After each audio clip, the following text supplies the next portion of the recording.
And welcome to another edition of Flashpoints on Washington Unplugged. I'm Bob Orr, along with Juan Zarate, our national security analyst. Juan, it's been a monumental day in Egypt. I mean, a real cataclysm there as President Mubarak steps down. There are parties in the street, but the military looks like it's in control for the moment. What happens now? Well, I think that's the big question. In a historic day, a day where we saw a street revolution take down a 30-year leader, an autocrat in Egypt, Mubarak is gone. But I think the real question and the real friction actually starts now. The question of what happens now that the military is in control, and are they going to lead a process that leads to an open, democratic, pluralistic Egyptian state? Or do we see something else? Do we see something where the political powers that be, the folks who are still there and present, folks like Vice President Suleiman, try to co-opt the process in some way and don't allow the kind of opening that the protesters have called for? The other side of the equation is, are the protesters satiated? They've met their initial principal demand, that Mubarak step down. But in essence, that's not all that they're protesting for. They're protesting for political openness, economic opportunity, social change, really. And so the departure of Mubarak is an important and historic step and a symbolic one, but it doesn't solve some of these underlying issues. And so how the military takes the reins here and how they run the process toward a more open, democratic, pluralistic system is really the complicating factor and the big question now. There are multiple problems here, though. You have a military institution, obviously connected to the old regime, and now we're trusting the military to run a democratic reform process? You've hit the nail on the head. I think a lot of observers have cautioned in giving too much credit to the military. I mean, this is a military that has been behind the regime for 3 decades. And I think it's still up in the air as to where the military is going to take things. I think the public pressure and the international pressure is clear that we're going to see a system and a process that leads to open democratic elections, one that is open even to the Muslim Brotherhood and even to groups that have been outlawed in the past, giving voice to the street protesters. But I'm not sure that the military has necessarily made that final calculus yet. And so no doubt the Obama administration, others around the world, are going to try to influence how the military, the Egyptian military, is thinking about these issues, and will help guide them along so that they actually lead to an election either soon, within 60 days, or in the fall, that leads to something that looks like what the protesters want. But I think we've got to be cautious here because the military is now in control. You know, some could call this a military coup d'etat on the shoulders of the street protests. Are they going to take the voice of the protesters as they move this along, or are they going to be the classic military that we've seen over the last 3 decades? The jury's still out. It brings us to our first flashpoint of the day, and that is in what now is essentially a vacuum. We don't know what's going to come out the other end of the pipeline. What risk is there that the government of Egypt could fall into the hands of some kind of radical group or be influenced greatly by some kind of radical group? Well, I think a major debate now is in the context of this power vacuum with Mubarak gone, how do the extreme elements in Egyptian society, which there are, everything from the Egyptian Islamic Jihad, which forms a core part of Al-Qaeda, to more moderate elements of the Islamist Party, Muslim Brotherhood, which has been outlawed. What role do they play? Do they try to take full advantage of this current environment? For example, does Al-Qaeda try to send operatives in? Do they try to take some of the people who've escaped from prison and begin to operate in North Africa more aggressively? Does the Muslim Brotherhood veil its ultimate goals of an Islamist state in Egypt and try to gain power slowly but surely through whatever process emerges? These are critical questions. One of the interesting things is you started to see the Muslim Brotherhood go on a PR offensive. Yesterday in the United States, there was an op-ed in the New York Times and an op-ed in the Washington Post from the Muslim Brotherhood leadership trying to influence the elite's opinion in the United States, trying to say we're not a threat, we're part of the process, and in fact, we're not even going to put a presidential candidate up. But I think the jury's still out as to what the Muslim Brotherhood wants, in part because the Muslim Brotherhood may not know itself.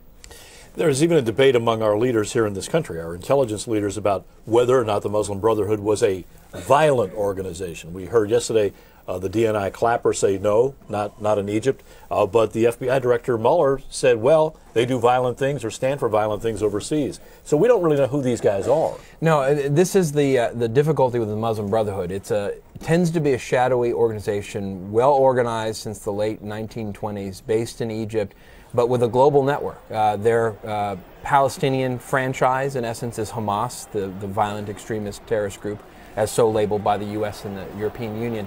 And so it has various branches around the world, various networks that operate globally. Its political form in Egypt has been nonviolent in name for a number of years, and they've disavowed the use of violence, which is good.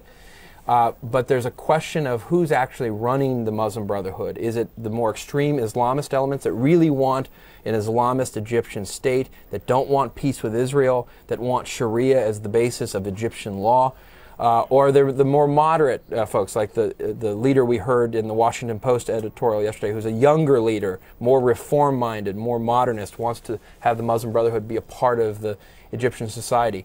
So I think the confusion you hear from American officials' voices is actually a confusion and a reflection of the complexity of the Muslim Brotherhood, both globally and then within Egypt. It's going to be very, very interesting to watch how all of that plays out.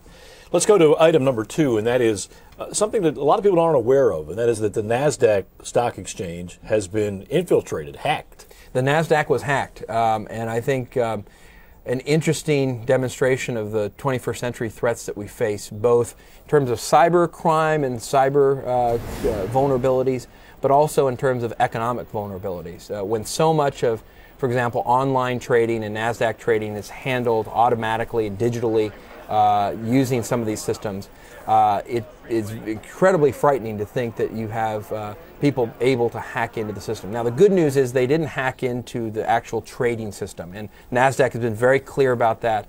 That would be very damaging to Nasdaq's reputation. So they didn't get into the trading system itself, but they got into the web-based system that actually has portals and the ability for companies that list themselves on the Nasdaq to share and store and file information.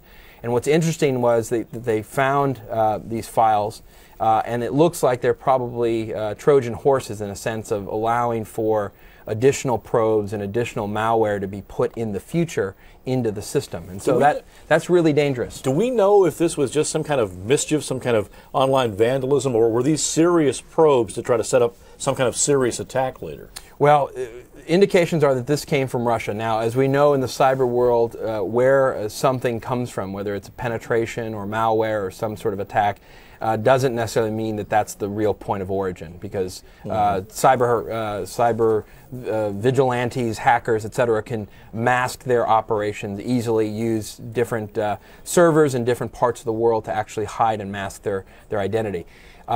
So I don't think we know quite yet. We know the Secret Service was onto this early. The FBI is now has been brought in to look at it, and I think the theories range from this was just some very sophisticated folks, hackers, who were trying to see what they could do with a sophisticated system like the Nasdaq's, to real penetration by, for example, foreign service or an international organized crime group, for example, that actually wants to try to manipulate at some point the prices and the tradings that go on via the Nasdaq, potentially not only disrupt the U.S., but also to make profit.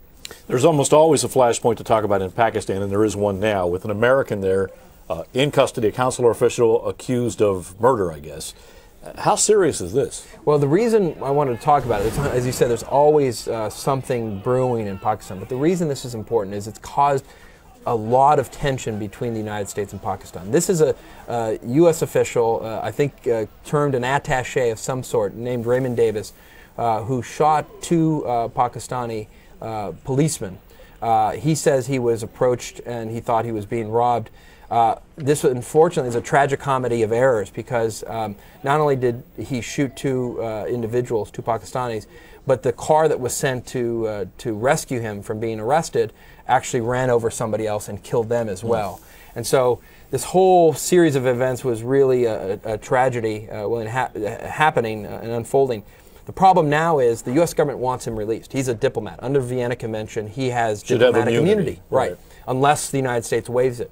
The Pakistani government says, not so fast. He's committed a crime, potentially. The courts have to decide his status, and we're not going to honor his diplomatic status as of yet. This has caused a lot of diplomatic friction. You've heard rumblings from the State Department about this.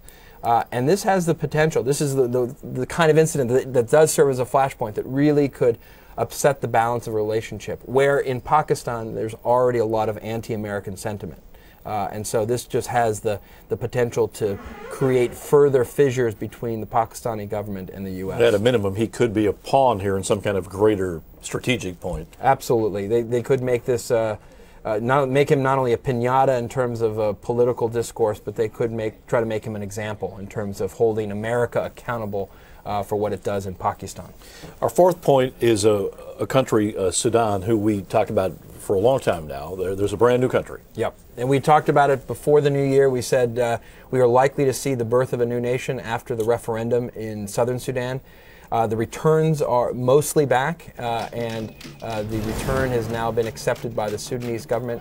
Over 98%, almost 99% of the votes were cast in favor of secession and statehood.